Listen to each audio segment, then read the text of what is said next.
Praise the lord. ప్రభువైన యేసుక్రీస్తు నామానికి మహిమ కలుగునుగాక. ఏలీము వాక్య ధ్యాన సమయానికి ప్రేమతో మీ అందరినీ ఆహ్వానిస్తున్నాము. మరొకసారి ఈ రీతిగా ఒక టాపిక్ మీద మాట్లాడడానికి మీ ముందుకి రావడం మాకెంతో సంతోషంగా ఉంది. ఈరోజు మనం ధ్యానించబోయే సబ్జెక్ట్ ఏంటంటే కొండ మీద ప్రసంగం. మత్తయి సువార్త 5వ అధ్యాయము, 6వ అధ్యాయము, 7వ అధ్యాయంలో మనము ఈ కొండ మీద ప్రసంగాన్ని చదువుతాం. అయితే దీని గురించి మనకి మరింతగా ఎక్స్ప్లెయిన్ చేయడానికి నా భర్త గారైన డాక్టర్ వినోద్ బాబు గారు మన మధ్యలో ఉన్నారు. Praise the Lord. మాకు ఈ యొక్క కొండ మీద ప్రసంగం గురించి కొంచెం ఎక్స్ప్లెయిన్ చేస్తారా? అసలు కొండ మీద ప్రసంగం అంటే ఏంటి? Praise lord. ఏలీము వాక్య ధ్యాన సమయానికి మిమ్మల్ని అందరినీ ప్రేమపూర్వకంగా ఆహ్వానిస్తూ ఉంటున్నాను. దేవుని నామానికి మహిమ కలుగునుగాక. అందరూ బాగున్నారు కదా? చక్కగా ఈ కార్యక్రమాలు చూచి మీరు ఆధ్యాత్మికంగా దేవునిలో ఎదుగుతున్నారని మేము నమ్ముతూ దేవుణ్ణి స్తుతిస్తూ ఉంటున్నాం. ఈరోజు ప్రత్యేకంగా చాలా ప్రాముఖ్యమైనటువంటి ఒక అంశాన్ని, టాపిక్ని మీ ముందుకు తీసుకురావడం జరుగుతుంది. అదే ఇప్పుడు మనల్ని అడిగినటువంటి మొదటి ప్రశ్న, కొండ మీద ప్రసంగం అంటే ఏంటి? ప్రభువైన యేసుక్రీస్తు వారు తన 12 మంది శిష్యులను ఏర్పరచుకున్న తర్వాత వారిని ఒక కొండ మీదకి తీసుకువెళ్ళి వారికి కంటిన్యూగా ఒక 3 దినాలు వాళ్ళకి బోధించాడు. ఇది కొండ మీద ప్రభువారు తన శిష్యులకి నేర్పించినటువంటి బోధ కనుక దీనికి కొండ మీద ప్రసంగం అనేటువంటి పేరు అనేది వచ్చింది. ఆ శిష్యులతో పాటు అనేక మంది ప్రజలు కూడా ప్రభు యొక్క దయారసముతో కూడినటువంటి మాటలు, వాక్యం వినడానికి వచ్చారు. శిష్యులతో పాటు ప్రజలు కూడా ఈ యొక్క వాక్యాన్ని విని ముగ్ధులైనారు. అంత శ్రేష్టమైనటువంటి వాక్య ధ్యానాలని, అంటే మత్తయి శుభవార్తలోని 5వ అధ్యాయము, 6వ అధ్యాయము, 7వ అధ్యాయాన్ని 3 అధ్యాయాలను మీకు క్లుప్తంగా వివరించడానికి దేవుడు ఈ సమయాన్ని అనుగ్రహించినందుకు దేవునికి నిండార వందనాలు చెల్లిస్తూ, మీరు కూడా ఒక పెన్ను, ఒక నోట్బుక్ పెట్టుకొని చక్కగా రాసుకొని ప్రభువులో ఆధ్యాత్మికంగా ఎదగగలరని నేను ఆశిస్తూ ఈ యొక్క కొండ మీద ప్రభువారు చేసిన ప్రసంగాన్ని మనం క్లుప్తంగా ధ్యానం చేద్దాం. చాలామంది కొండ మీద ప్రసంగం చాలా ప్రాముఖ్యమైంది అంటుంటారు కదా, అది ఎలా ప్రాముఖ్యమైంది? చాలా మంచి ప్రశ్న. కొండ మీద ప్రసంగము ఎందుకు అంత ప్రాముఖ్యమైందంటే, ఒక క్రైస్తవ విశ్వాసకి సంబంధించినటువంటి రూల్స్ అండ్ రెగ్యులేషన్స్ ప్రభువారు చెప్పారు. ఇప్పుడు మీకు ఉదాహరణకి అర్థమయ్యే రీతిలో నేను చెప్తాను. మన ఇండియాలో మనము ప్రయాణం చేసేటప్పుడు, అంటే మనం రోడ్డు మీద వెళ్ళేటప్పుడు మనము ఎడమ వైపునే వెళ్ళాలి. ఇది మనం ట్రావెల్ చేసేటప్పుడు అతి ప్రాముఖ్యమైనటువంటి రూల్. ఆ విధంగా మనం ఎడమవైపు వెళ్ళకుండా వెళ్ళేటప్పుడు రైట్ సైడ్ మనం వెళ్తూ ఉండంటే ఖచ్చితంగా ఆపోజిట్ డైరెక్షన్లో మనం వెళ్తాం, యాక్సిడెంట్స్ అనేవి జరుగుతాయి. అదేవిధంగా ఈ కొండ మీద ప్రసంగంలో బైబిల్ పండితులు ఒక రూల్ని గోల్డెన్ రూల్ అని పెట్టారనమాట. ఏంటి ఆ గోల్డెన్ రూల్ అని మనము ఈ కొండ మీద ప్రసంగం 3 అధ్యాయాల్లో ఒక సారాంశము ఈరోజు నేను మీకు తెలియజేస్తాను. ఎందుకు అది ప్రాముఖ్యమైందంటే, బైబిల్ పండితులు పెట్టినటువంటి గోల్డెన్ రూల్ ఏంటంటే, మత్తయి శుభవార్త 7వ అధ్యాయము 12వ వచనం ఒకసారి చదువుతారా? మత్తయి శుభవార్త 7వ అధ్యాయము 12వ వచనంలో ఒక గోల్డెన్ రూల్ అని, ఆ రూలు ప్రతి ఒక్క విశ్వాసి చాలా ప్రాముఖ్యమైన రూల్ అని బైబిల్ పండితులు, వేదాంతులు చెప్పారనమాట. మత్తయి శుభవార్త 7వ అధ్యాయము 12వ వచనం. కావున మనుషులు మీకు ఏమి చేయవలనని మీరు కోరుదురో అలాగుననే మీరును వారికి చేయుడి. ఇది ధర్మశాస్త్రమును ప్రవక్తల ఉపదేశమునై ఉన్నది. కాబట్టి గోల్డెన్ రూల్ అని ఈ వాక్యాన్ని మన బైబిల్ పండితులు పెట్టారు. మనము ఇతరుల నుండి ఏమైతే ఆశిస్తామో అదే ఇతరులకు మనం చేయాలి.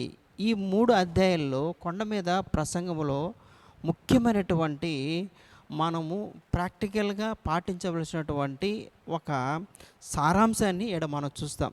కానీ మిషనరీ, స్కాట్లాండ్ మిషనరీ అయినటువంటి జాన్ కెనడీ గారు ఇంకొక అద్భుతమైనటువంటి ఒక వచనాన్ని నాకు చూపించాడు. అది చాలా నాకు నచ్చింది. అదే మత్తయి శుభవార్త 6వ అధ్యాయము 8వ వచనంలో ఒకసారి చదివి వినిపిస్తారా? మత్తయి సువార్త 6వ అధ్యాయము 8వ వచనం. మీరు వారి వలె ఉండకుడి. అది మీరు వారి వల్లే ఉండకడి అంటే ప్రభువారు అంటారు, ఆనాటి శాస్త్రులను పరిచయులను చూపించి, ఆనాటి దేవుడు లేకుండా జీవించే అన్యజనులను చూపించి, మీరు వారి వల్లే ఉండొద్దు, మీరు నా బిడ్డలు కాబట్టి నేను చెప్పినట్టు మీరు నడవండి అన్నటువంటిది చాలా ప్రాముఖ్యమైనటువంటిది అనమాట. అంటే క్రైస్తవుడు అంటే ఈ లోకానికి ప్రత్యేకమైనటువంటి జీవిత విధానం కలిగిన వాడు. కాబట్టి ఈ యొక్క 3 అధ్యాయంలో క్రైస్తవుడు ఈ లోకానికి ప్రత్యేకంగా ఏ విధంగా జీవించాలి అన్నటువంటి ప్రతి సూచనలు ప్రభువారు ఇక్కడ తన శిష్యులతో పాటు వింటున్న ఆ ప్రజలకు అందించాడు. కాబట్టి అద్భుతమైనటువంటి వాక్య ధ్యానము ఈ కొండ మీద ప్రసంగము. అందుకే ఇంత ప్రాముఖ్యమైంది ప్రియులారా. నిజంగానే ఈ కొండ మీద ప్రసంగం అనేది చాలామందిని మోటివేట్ చేసింది. అయితే ఈ కొండ మీద ప్రసంగంలో కీవర్డ్ ఏంటి అంటే అది గోల్డెన్ రూల్. అయితే ఓకే అండి, చాలా బాగా ఎక్స్ప్లెయిన్ చేశారు మాకు. అదే కాకుండా మత్తయి శుభవార్త 6:8 కూడా మీరు వారి వల్లే ఉండకూడదు. అంటే ఈ లోకానికి ప్రత్యేకంగా క్రైస్తవ విశ్వాస జీవితం ఉండాలి. ఇది కీవర్డ్ అనమాట. చాలా ఈరోజు మాకు ఒక కొత్త విషయం దేవుడు బయలుపరిచాడు. దేవునికి మహిమ కలుగును గాక. ఇలా కాకుండా ఈ 3 అధ్యాయాల సారాంశాన్ని ఏ విధంగా ధ్యానించాలి? నాకు చాలా ఇష్టము. ఈ విధంగా 3 అధ్యాయాలు కానివ్వండి, బైబిల్లో ఒక పుస్తకం కానివ్వండి, మొత్తం మనం చదువుతుంటే మనకు గుర్తుండదు. అలాంటప్పుడు ఆ యొక్క పుస్తకం అంతా మనం గుర్తుపెట్టుకోవాలనుకున్నా ఈ 3 అధ్యాయాలన్నా మనం మన ఫింగర్ టిప్లో మనం పెట్టుకోవాలనుకుంటే దానిని 7 విభాగాలుగా నేను విభజించుకున్నాను అన్నమాట. ఈ 7 పాయింట్స్ నిద్రలో లేపి నన్ను అడిగినా అవి నేను చెప్పగలిగేటట్టు ఉండాలి. అప్పుడు ఈ 3 అధ్యాయాలు నా మైండ్లో ఉంటాయి. ఆ రూల్స్, ఆ సూచనలన్నీ నేను ఎప్పటికప్పుడు పరిశుద్ధాత్మ దేవుడు నాకు జ్ఞాపకం చేస్తూ, నాకు ఎదురయ్యేటువంటి పరిస్థితుల్లో నేను ఏ విధంగా నడవాలో పరిశుద్ధాత్మ దేవుడు అవి నాకు గుర్తు చేస్తూ ఉంటాడు అన్నమాట. కాబట్టి చాలా ప్రాక్టికల్మైనటువంటి విషయాలు. ఈ యొక్క 3 అధ్యాయాలు మనం 7 భాగాలుగా మనం విభజిద్దాం. చాలా అద్భుతంగా ఉంటుందండి. చాలా చక్కగా, చాలా ఇంట్రెస్ట్గా ఉంటుంది. చాలా మంచి విషయం చెప్పారు. 7 అంటే సంపూర్ణ సంఖ్య, అందరికీ బాగా గుర్తుండిపోతుంది. ఓకే, ఆ 7 విషయాలు ఏంటో మాతో చెప్తారా? తప్పకుండా చెప్తాను. అందరూ కూడా చూస్తున్నటువంటి మీరు కూడా ఒక పెన్ను, ఒక నోట్బుక్ పెట్టుకొని రాసుకోండి. నేను చెప్పే ఈ 7 అంశాల ప్రకారంగా ఆ యొక్క ప్రభువారు చెప్పినటువంటి వాక్యాన్ని ధ్యానం చేయండి. మీకు అద్భుత రీతిగా అర్థమవుతుంది. వాక్యాన్ని మనం ఏ విధంగా మన దైనందిన జీవితంలో ఏ విధంగా అన్వయించుకొని నడవడం ఎంత సులువో, మన జీవితాలకి ఎంత ఆనందాన్ని అది కలుగజేస్తుందో మనం నేర్చుకుందాం. మొట్టమొదటిది మత్తయి శుభవార్త 5వ అధ్యాయము 1 నుంచి 12 వచనాల వరకు ప్రభువారు ఏం చెప్పారంటే విశ్వాసి యొక్క అంతరంగిక జీవితం. విశ్వాసి యొక్క అంతరంగిక జీవితం అంటే విశ్వాసి యొక్క ఇన్నర్ లైఫ్ గురించి చెప్పాడు. రెండవది మత్తయి శుభవార్త 5వ అధ్యాయము 13వ వచనం నుంచి 16వ వచనం వరకు విశ్వాసి యొక్క ప్రభావిత జీవితం చెప్పాడు. ప్రభావితమైనటువంటి జీవితం చెప్పాడు. అంటే విశ్వాస యొక్క outer life, inner life, outer life ఏ విధంగా ప్రభావితం చేస్తుందని. మూడవది మత్తయి శుభవార్త 5వ అధ్యాయము 17వ వచనం నుంచి 48వ వచనం వరకు విశ్వాసి యొక్క నైతిక జీవితం గురించి చెప్పాడు ప్రభువారు. అంటే మోరల్ వాల్యూస్, ఒక క్రిస్టియన్ యొక్క మోరల్ వాల్యూస్ గురించి చెప్పాడు. నాలుగవది మత్తయి శుభవార్త 6వ అధ్యాయము 1 నుండి 18 వచనాలు విశ్వాసి యొక్క భక్తిగల జీవితాన్ని చెప్పాడు. ఒక క్రైస్తవుడు ఏ విధంగా భక్తి చేయాలి అని చెప్పాడు. ఐదవది మత్తయి శుభవార్త 6వ అధ్యాయము 19 నుంచి 34 వచనాల వరకు విశ్వాసి యొక్క గురి ఏమై ఉండాలి, విశ్వాసి యొక్క ఆశయం ఏమై ఉండాలి, మన గోల్ ఏమై ఉండాలి అని చెప్పాడు. ఒక క్రిస్టియన్ గోల్ ఏంటి అని చెప్పాడు. ఆరవది మత్తయి శుభవార్త 7వ అధ్యాయము 1 నుంచి 12 వచనాల వరకు విశ్వాసి ఇతరులతో ఎలాంటి సంబంధాలు కలిగి ఉండాలి అని చెప్పాడు. రిలేషన్షిప్ ఎలా ఉండాలి, క్రైస్తవుడి యొక్క రిలేషన్షిప్ ఎలా ఉండాలి అని చెప్పాడు. చివరిగా 7వది మత్తయి శుభవార్త 7వ అధ్యాయము 13 నుంచి 29 వచనాల వరకు విశ్వాసి యొక్క పట్టుదల గల జీవితం, కమిట్మెంట్ ఏమై ఉండాలి, విశ్వాసి యొక్క పట్టుదల కలిగినటువంటి జీవితం గురించి ప్రభువారు చెప్పారు. వీటి గురించి క్లుప్తంగా మనం ధ్యానం చేసుకుందాం. మరి విశ్వాసి అంతరంగిక జీవితం గురించి మాతో కొంచెం షేర్ చేసుకుంటారా? మంచి ప్రశ్న. విశ్వాసి యొక్క అంతరంగిక జీవితం అంటే విశ్వాసి యొక్క స్వభావమే. అతను కలిగి ఉండవలసినటువంటి, అతను వ్యక్తిగతంగా కలిగి ఉండవలసినటువంటి తన యొక్క ప్రవృత్తి, తన యొక్క ఇన్నర్ లైఫ్ అన్నమాట. అతను ఎటువంటి క్యారెక్టర్ కలిగి ఉండాలో చెప్పేదే మత్తయి శుభవార్త 5వ అధ్యాయం 1 నుంచి 12 వచనాలు. దీనిలో ప్రభువారు ధన్యతల గురించి చెప్పారు. బి యాటిట్యూడ్స్ అంటారు. ఏంటి ఆ బి యాటిట్యూడ్స్ అంటే, ఒక విశ్వాసి యొక్క ప్రవృత్తి ఏ విధంగా ఉండాలి అంటే చాలా అద్భుతంగా ప్రభు రాశారు. ఈ లోకంలో వ్యక్తులు వాళ్ళు ఏమేమైతే కలిగి జీవించాలనుకుంటారో వాటికి వ్యతిరేక లక్షణాలు చెప్పారు. ఉదాహరణకి 3వ వచనం చదువుతారా?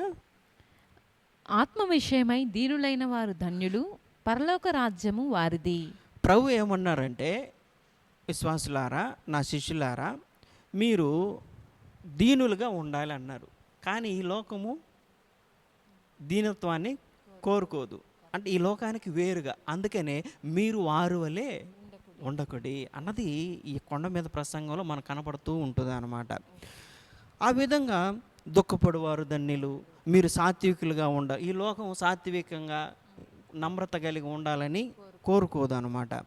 కనికరాన్ని కలిగి ఉండదు, హృదయ శుద్ధి అసలే ఉండదు, సమాధానాన్ని అసలు కోరుకోరు, నీతి నిమిత్తము హింసించబడాలంటే అసలు కోరుకోరు, ఎవరైనా నిందలు అవి వేయాలంటే అసలు ఒప్పుకోరు. కాబట్టి ఈ ధన్యతలన్నీ ప్రభువారు మీరు ఈ విధంగా కలిగి మీ అంతరంగిక స్వభావం మీరు దీనులుగా ఉండాలి, మీరు పాప పనులు చేస్తే మీరు దుఃఖపడే వాళ్ళుగా ఉండాలి, మీరు నీతి కొరకు ఆకలి దప్పులు కలిగి ఉండాలి, మీరు సాత్వికులుగా ఉండాలి, ఎవరైనా మిమ్మల్ని నా నిమిత్తం నిందిస్తే మీరు ఆనందించే వాళ్ళుగా ఉండాలి, మీరు కనికరం కలిగిన వారుగా ఉండాలి. ఇవన్నీ లోకానికి ఆపోజిట్ అన్నమాట. అలాంటి స్వభావము కలిగి మీరు మీ హృదయము శుద్ధి కలిగి ఉండాలి. ఇది విశ్వాస యొక్క అంతరంగిక స్వభావము. తర్వాతది రెండవది విశ్వాసి యొక్క ప్రభావితం జీవితం ఎలా ఉండాలి? ఎప్పుడైతే ఒక క్రైస్తవుడు ఇలాంటి గుణగణాలను కలిగి ఉంటాడో, అంటే ఆత్మలో దీనత్వం కలిగి ఉంటాడు, సాత్వికం కలిగి ఉంటాడు, నీతి కొరకు ఆకలి దప్పులు కలిగి ఉంటాడు, కనికరం కలిగి ఉంటాడు, హృదయం అనేది ఒక చెడ్డ లేకుండా శుద్ధి కలిగి ఉంటారో, అలాంటి స్వభావం కలిగినటువంటి ఒక క్రైస్తవుడు ఈ లోకం మీద ఎలాంటి ప్రభావితాన్ని చూపిస్తాడు అన్నది విశ్వాసి యొక్క ప్రభావిత జీవితం. మంచి స్వభావం కలిగిన చెట్టు అనుకోండి, అది మంచి ఫలాలను ఇస్తుంది. ఆ చెట్టు యొక్క స్వభావం మంచిది కాదనుకోండి, ఆ చెట్టు యొక్క ఫలాలు మంచివి కాదు. విశ్వాసి యొక్క అంతరంగిక జీవితము ప్రభువారు చెప్పినటువంటి ఈ గుణాలు కలిగి ఉన్నది అనుకోండి, ఆ విశ్వాసి ఈ లోకం మీద ఎలాంటి ప్రభావితం చూపిస్తాడో అదే 5వ అధ్యాయం 13వ వచనం 16వ వచనం చెప్తుంది. మీరు లోకానికి ఉప్పుగా ఉంటారు, మీరు లోకానికి వెలుగుగా ఉంటారు అన్నారు. ఎప్పుడు విశ్వాసి ఈ లోకానికి ఉప్పుగా ఉంటాడు, ఎప్పుడు విశ్వాసి ఈ లోకానికి వెలుగుగా ఉంటాడంటే అతని హృదయము మారినప్పుడు, అతని హృదయంలో ఈ యొక్క గుణగుణాలన్నీ ఉన్నప్పుడు. ఉప్పు ఏం చేస్తుంది? ఒక వస్తువుని పాడవకుండా కాపాడుతుంది. ఈ యొక్క సమాజము చెడిపోకుండా భద్రపరచబడి నీతి న్యాయాలు కలిగి ఉండాలంటే ఖచ్చితంగా క్రైస్తవుడు అవసరము. రెండవది, వెలుగు ఏం చేస్తుంది? పారదోలుతుంది, మార్గాన్ని చూపిస్తుంది. ఈ లోకానికి మార్గదర్శకుడు ఎవరయ్యంటే క్రైస్తవుడే. ఒక క్రైస్తవుడు ఈ లోకానికి ఎంత అవసరమో ఒక మాటలో నేను చెప్పమంటావా? చెప్పండి. ప్రతి ఇంటిలో దీపం లేని ఇల్లు ఎక్కడైనా చూసావా? ఉండదు. ఉప్పు లేని ఇల్లు ఎక్కడైనా చూసావా? అస్సలు ఉండదు. అందుకని యేసు ప్రభు వారు ఈ విధంగా ఈ రెండిటితో పోల్చాడు. ఒక క్రైస్తవుడు ఈ లోకానికి అంత అవసరము. ఈ రెండు లేని ఇల్లు ఎక్కడా ఉండదు. కాబట్టి క్రైస్తవుడు ఈ లోకానికి అంతగా ఉండాలి. ఆ విధంగా జీవించడం ద్వారా పరలోకపు తండ్రి మహిమపరచబడతాడని ప్రభువారు చెప్పారు. చాలా చక్కగా ఎక్స్ప్లెయిన్ చేశారు. చూస్తున్న మీరు కూడా ఈ లోకానికి ఉప్పుగా వెలుగుగా ఉండాలని దేవుని పేరిట మీతో తెలియజేస్తున్నాను. మరి విశ్వాసి యొక్క నైతిక జీవితం గురించి కొంచెం ఎక్స్ప్లెయిన్ చేస్తారా? తప్పకుండా. మత్తయి శుభవార్త 5వ అధ్యాయము 17వ వచనం నుంచి 48వ వచనం వరకు ప్రభువారు ఒక క్రైస్తవుని యొక్క మోరల్ వాల్యూస్ అంటే నైతిక విలువలు ఎలా ఉండాలి అని చెప్పాడు. చెబుతూ 17వ వచనంలో ధర్మశాస్త్రాన్ని గురించి చెప్పాడు. ధర్మశాస్త్రంలో ఆజ్ఞలు ఉన్నాయి కదా, 10 ఆజ్ఞలు. వాటిల్లో నరహత్య చేయకూడదు, వ్యభిచరించకూడదు, దొంగిలించకూడదు, ఇలాంటివి ఉన్నాయి కదా. ఈ ఆజ్ఞలన్నీ నైతిక విలువలకు సంబంధించినటువంటి ఆజ్ఞలు అని చెబుతూ ప్రభువారు ఏమన్నారంటే, ధర్మశాస్త్రంలో ఉదాహరణకి 21వ వచనంలో ఉంది, నరహత్య చేయవద్దు అని మీరు చదివారు కదా అంటాడు. అవును, మేము చదివాము, దాన్ని మనం పాటిస్తున్నాము అని అంటారు వాళ్ళు. కానీ నేను మీతో చెప్పినది ఏమనగా, ప్రభు చెప్పేది ఏంటంటే, ధర్మశాస్త్రానికి కొంత పరిధి ఉంది. అది నీ హృదయాన్ని చూడలేదు, అది నీ క్రియలు మాత్రమే చూడగలదు. నీవు ఎదుటివాన్ని చంపినప్పుడే నువ్వు నరహంతకుడిగా ధర్మశాస్త్రం తీర్పు చెప్తుంది. కానీ వాడిని చంపాలన్నటువంటి ఆలోచన నీ హృదయంలో ఉంది. ఆ ఆలోచన ధర్మశాస్త్రం చూడలేదు. ఆ ఆలోచన పట్టి నిన్ను నరహంతకుడిని తీర్పు తీర్చలేదు. అంటే ధర్మశాస్త్రానికి కొంత పరిధి ఉంది, ఆ పరిధి మీరు దాటాలి. దేవుడైనటువంటి నేను మీ అంతరంగాన్ని చూసేవాడిని. అందుకే హృదయాన్ని శుద్ధిగా ఉంచుకోండి. మీ అంతరంగం మారాలి, మీ హృదయం మారాలి. ఎప్పుడైతే ఒక వ్యక్తి యొక్క హృదయం మారుతుందో తన బాహ్య ప్రవర్తన మారుతుంది. అదే ప్రభావిత జీవితం. తన బాహ్య ప్రవర్తన మారినప్పుడు తన నైతిక విలువలు కూడా మారిపోతాయి. అందుకే ప్రభువారు అంటారు, శాస్త్రుల నీతి కంటేను పరిశీలన నీతి కంటేను మీ నీతి అధికము కాని ఎడల అంటాడు. అంటే శాస్త్రుల నీతి పరిశీలన నీతి ఎలాంటిదంటే, ధర్మశాస్త్రాన్ని ఆజ్ఞానుసారంగా బాహ్యంగా కనపడే వాటిని విషయంలోనే వాళ్ళు నీతిమంతులు. వాళ్ళ హృదయాలలో అనేకమైనటువంటి పాపాలు కలిగి ఉంటారు. వాటన్నిటి విషయంలో వాళ్ళు దోషులు. కానీ ధర్మశాస్త్రం ఆజ్ఞానుసారంగా వాళ్ళు నిర్దోషులు అన్నమాట. కానీ వారికంటే మీ నీతి అధికంగా ఉండాలి. ఏంటి ఈ నీతి అంటే, నేను అనుగ్రహించే నీతి అని యేసుక్రీస్తు ప్రభువారు ఫిలిప్పీలు రాసిన పత్రికలో పౌలు గారు చెప్తాడు. ధర్మశాస్త్రము వలనైన నీతిగాక యేసుక్రీస్తు ప్రభువారు నాకు అనుగ్రహించేటువంటి నీతిని నేను సంపాదించుకోవాలని అంటాడు. ఏంటి యేసుక్రీస్తు ప్రభువారు అనుగ్రహించే నీతి అంటే, కేవలము యేసుక్రీస్తు ప్రభువారు నా పాపముల నిమిత్తమే కలువరి శిలువలో ఆయన మరణించాడు, నా పాపానికి రావాల్సిన శిక్షణ ఆయన పొందాడు, ఆయన దగ్గర నా పాపాన్ని ఒప్పుకొని ఆయనకి నా జీవితాన్ని అప్పగించుకోవడం ద్వారానే అని నమ్ముట ద్వారానే నీతిమంతులుగా మనం ఉచితంగా దేవుడు తీరుస్తాడు. ఇదన్నమాట యేసుక్రీస్తు ప్రభువారు కోరుకునేది అంతరంగిక నీతి. అంటే మన క్రియలు మాత్రమే బాగుండడం కాదు, మన హృదయంలోని ఆలోచనలు కూడా బాగుండాలి. అందుకని కదా ప్రభువారు చెప్తా ఉన్నాడు, నేను మీతో చెప్పున్నది ఏమనగా, తన సహోదరుని మీద కోపపడు ప్రతివాడు, తన సహోదరుని చూసి వ్యర్థుడని చెప్పువాడు, తన సహోదరుని చూసి ద్రోహి అని చెప్పువాడు, ఇవన్నీ ధర్మశాస్త్రానికి కనపడు. ఇవి అంతరంగంలో ఉన్నటువంటి ద్వేషభావాలు. అవి ఆలోచన సంబంధమైనవి. మన క్రియలు బాగుండాలి, మన ఆలోచన బాగుండాలి. అది నైతిక విలువలు. అదేవిధంగా వ్యభిచారం గురించి చెప్తా ఉన్నాడు. వ్యభిచారం చేస్తేనే వాడు వ్యభిచారిగా ధర్మశాస్త్రం తీర్పు చెప్తుంది. కానీ ప్రభు దృష్టిలో ఆ ఆలోచనే రాకూడదు అంటాడు. ధర్మశాస్త్రం ఏం చెప్పింది? బాహ్య క్రియల ప్రకారంగా అది నీకు తీర్పు తీరుస్తుంది. కానీ దేవుడినైనా నేను అంతరంగికంగా నీ ఆలోచనల ద్వారా నిన్ను తీర్పు తీరుస్తాను. కాబట్టి నీ క్రియలు బాగుండాలి, నీ ఆలోచన విధానం బాగుండాలి. అలాంటప్పుడు ధర్మశాస్త్రం ఎందుకయ్యా అన్నట్టు ఒక ప్రశ్న కూడా రావచ్చు. ధర్మశాస్త్రం అనేది అది ఒక థెర్మోమీటర్ లాంటిదే. నీలో టెంపరేచర్ ఎంత ఉంది అని చెప్పడానికే, పాపం అంటే ఏంటి అని చెప్పడానికి మాత్రమే. కానీ ట్రీట్మెంట్ ఇవ్వదు. పాపాన్ని నీ నుండి అది తొలగించలేదు. అది తొలగించేది ప్రభు అయిన యేసుక్రీస్తు వారే. నీ హృదయంలోని ఆలోచనల్ని మార్చగలిగేది యేసుక్రీస్తు ప్రభువారే అన్న విషయాన్ని తన శిష్యులకు, ప్రజలకు చెప్పాడు ఆనాడు. చాలా బాగా చెప్పారు. మీరు డాక్టర్ కాబట్టి థర్మోమీటర్తో కంపేర్ చేస్తూ చాలా బాగా మాకు అర్థమయ్యేటట్టు చెప్పారు. ఓకే, మరి విశ్వాసి యొక్క భక్తిగల జీవితం ఎలా ఉండాలి? చాలా మంచి ప్రశ్న. ఈరోజు అనేక మంది భక్తి చేస్తూ ఉన్నాము. కానీ యేసుక్రీస్తు ప్రభువారు చేయమన్నటువంటి భక్తి ఏంటి?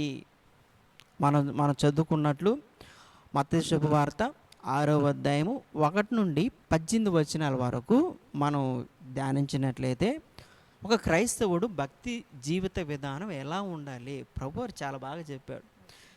ఒక్క మాటలో చెప్పాలంటే నీ భక్తి జీవితం అనేది చాలా రహస్యంగా ఉండాలి అంటాడు. అంటే నువ్వు ధర్మం చేసినా, నీవు ప్రార్థన చేసినా, ఉపవాసం ఉన్నా, అది చాలా సీక్రెట్గా ఉండాలి. నీ భక్తి జీవితము అందరు కనపడేటట్టు ఉండకూడదు అని అంటాడు. అదే కదా మనం చదువుకునేది 6వ అధ్యాయంలో 2వ వచనంలో చదువుతారా? మత్తయి శుభవార్త 6:2. కావున నీవు ధర్మము చేయనప్పుడు మనుష్యుల వలన ఘనత నొందవలెనని వేషధారులు సమాజ మందిరములలోను వీధులలోనూ చేయులాగున నీ ముందర బూర ఊదింపవద్దు. ధర్మము చేసేటప్పుడు మనుషులకు కనపడవలనని మన భక్తి జీవితం ఉండకూడదు. 5వ వచనంలో కూడా మీరు ప్రార్థన చేయనప్పుడు వేషధారుల వలె ఉండవద్దు, మనుషులకు కనపడవలనని మీరు భక్తి జీవితం చేయకూడదు. అదేవిధంగా 16వ వచనం, మీరు ఉపవాసం చేయనప్పుడు వేషధారుల వల్లే దుఃఖముఖులై ఉండకూడదు. భక్తి జీవితం అనేది అది దేవునికి నీకు ఉండవలసినటువంటి రహస్య జీవితం అన్నమాట. ఏ వ్యక్తి అయితే ప్రభువుతో ప్రతిరోజు వ్యక్తిగతంగా బైబిల్ ధ్యానం చేస్తూ ప్రార్థనలో ఉంటాడో నిజమైన క్రైస్తవుడిగా తన జీవితము దేవుడు ఆశీర్వదిస్తాడు అతన్ని. ఇది నా వ్యక్తిగత అనుభవం. ఈ విధంగా వ్యక్తిగతంగా దేవునితో సంబంధాలు లేకుండా ఒక నిజమైన క్రైస్తవుడిగా జీవించడం అది అసంభవము. మరి విశ్వాసి యొక్క గురి, ఆశయం గురించి మాకు ఎక్స్ప్లెయిన్ చేస్తారా? మత్తయి శుభవార్త 6వ అధ్యాయము 19 నుంచి 34 వచనాలు మనం చదివినట్లయితే ప్రభు మనకు ఉండవలసినటువంటి గురి గురించి, ఆశయం గురించి చెప్తున్నాడు. ఏంటి ఆ గురి అంటే 19వ వచనం మనం చదివినట్లయితే భూమి మీద మీ కొరకు ధనము కూర్చుకొనవద్దు. ఎక్కడ మన ధనం కూర్చుకోవాలి? 20వ వచనం, పరలోకమందు మీ కొరకు ధనము కూర్చుకొనుడి. ఎందుకనంటే భూమి మీద చిమ్మెట, తుప్పు తినివేస్తుంది, దొంగలు కన్నం వేసి దొంగిలుతారన్నమాట. అందుకని ప్రభు ఏమన్నాడంటే, మీరు పరలోకములో ధనాన్ని సమకూర్చుకున్నట్లు మీరు మీ గురి ఉండాలి, మీ ఆశయము ఉండాలి అని చెబుతూ, దేహమునకు దీపము కన్నే గనుక నీ కన్ను తేటగా ఉండిన యెడల నీ దేహమంతయు వెలుగుమయమై ఉంటుంది. కాబట్టి మనము దేని మీద అయితే మనం గురి పెట్టుకొని జీవిస్తామో అదే మనకి చివరికి దక్కుతుంది అన్నటువంటి విషయాన్ని మనం గుర్తుపెట్టుకోవాలి. మన యొక్క విశ్వాస యొక్క ఆశయము, గురి ఏమై ఉండాలంటే 33వ వచనంలో మనం చదివినట్లయితే, కాబట్టి మీరు ఆయన రాజ్యమును నీతిని మొదట వెతుకుడి, ఆ, అప్పుడు అవన్నీ మీకు ఇది అనుగ్రహింపబడును. విశ్వాస యొక్క గురి, ఆశయమై ఉండాలి. దేవుని యొక్క రాజ్యము, దేవుని యొక్క నీతి అయి ఉండాలి. అప్పుడు ఈ భూలోకంలో మనకు కావాల్సినటువంటి ఆహారం కానీ, వస్త్రాలు కానీ అన్ని దేవుడు మనకి అనుగ్రహిస్తాడని వాగ్దానము చేశాడు. ఓకే, చాలా చక్కగా చెప్పారు. మరి విశ్వాసి ఇతరులతో గల సంబంధం గురించి మాతో షేర్ చేసుకుంటారా? మంచిది. ఈ యొక్క విషయాన్ని ప్రభువారు మత్తయి సువార్త 7వ అధ్యాయము 1 నుంచి 12 వచనాల వరకు మనకు వివరించాడు. ఇతరులతో మన సంబంధం ఏ విధంగా ఉండాలంటే ప్రభు చెప్తున్నాడు, మీరు తీర్పు తీర్చకుడి. తీర్పు తీర్చే బాధ్యత మంద కాదు. తీర్పు తీర్చే బాధ్యత ఎవరిదంటే దేవుడిది. ఎందుకంటే ఒక వ్యక్తి యొక్క బాహ్య క్రియలు మాత్రమే మనం చూడగలం, కానీ అతని హృదయాన్ని, అతని ఆలోచనలు మనం చూడలేం. కాబట్టి తిమోతి పత్రికలో ఏమంటాడంటే పౌలు గారు, ప్రభువు తన వారిని ఎరుగును అంటాడు. అంటే ఎవరు మంచివాళ్ళో, ఎవరు చెడ్డవాళ్ళో, ఎవరు ప్రభు సంబంధో, ఎవరు ప్రభు సంబంధి కానివాడో దేవుడు, అంతిమ తీర్పు దేవునిదే. కానీ మనం ఏం చేయాలంటే, ప్రభు నామమును ఒప్పుకున్న ప్రతివాడు దుర్నీతి నుండి తొలగిపోవాలను అన్నది రూల్గా ఉంది.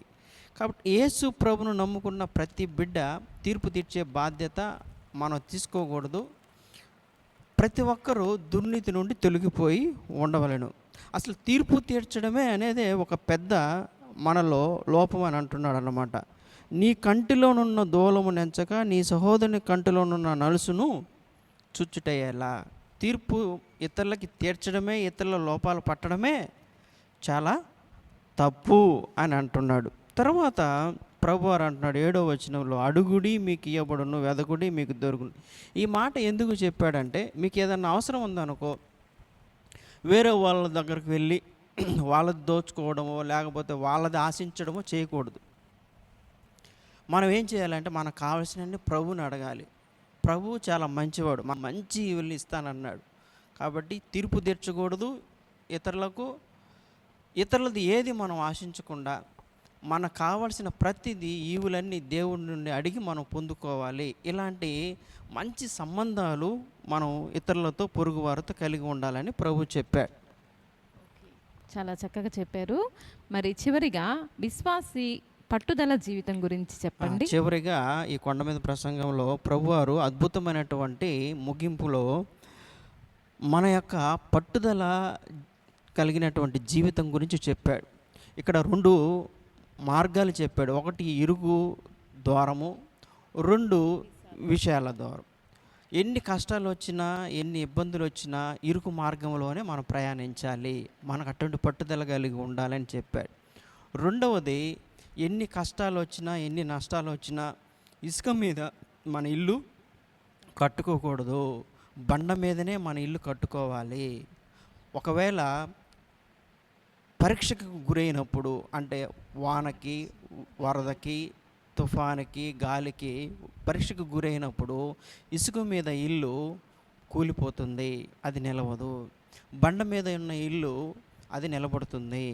దేవుని వాక్యాను ప్రకారంగా ఎవరి జీవితాలైతే కట్టబడతాయో, ఎవరి జీవితాలైతే నడుచుకుంటారో వాళ్ళు రేపు తీర్పు దినమందు వాళ్ళ జీవితాలు నిలబడతాయి, దేవుని దగ్గర గొప్ప బహుమానాలు పొందుకుంటారు.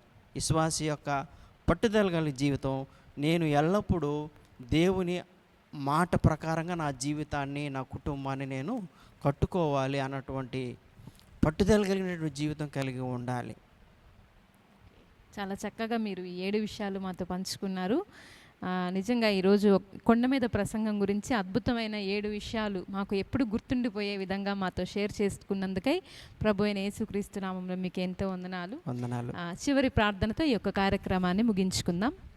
ప్రేమ కలిగిన ప్రభువ, కృప కలిగిన ఆయన, ఇంతవరకు మరి ప్రభువ కొండ మీద ప్రసంగంలోని అనేకమైనటువంటి మూల పాఠాలు మీరు మాకు బోధించారు. వాటన్నిటినీ మా దైనందిన జీవితంలో మేము పాటించి మీకు మహిమ తెచ్చేటువంటి బిడలముగా మా జీవితాలు ఉండగలిగినట్లు ఈ యొక్క కార్యక్రమాన్ని చూస్తున్న ప్రతి బిడ్డను నాయన మీ యొక్క ఆత్మతో నింపి ఆ విధంగా వాక్యానుసారంగా జీవించే జీవితాన్ని ప్రసాదించి ఆశీర్వదించి నడిపించమని మా ప్రభును రక్షకుడైన యేసయ్య అతి శ్రేష్టమైన నామమున స్తుతించి ప్రార్థించి అడిగి వేడుకుంటున్నాను తండ్రి. ఆమేన్. Thank you. తిరిగి మరి ఒక మంచి వాక్య ధ్యానంతో మీ ముందుంటాం. అంతవరకు ప్రభు అయిన యేసుక్రీస్తు సన్నిధి మనందరికీ తోడైండునుగాక. ఆమేన్.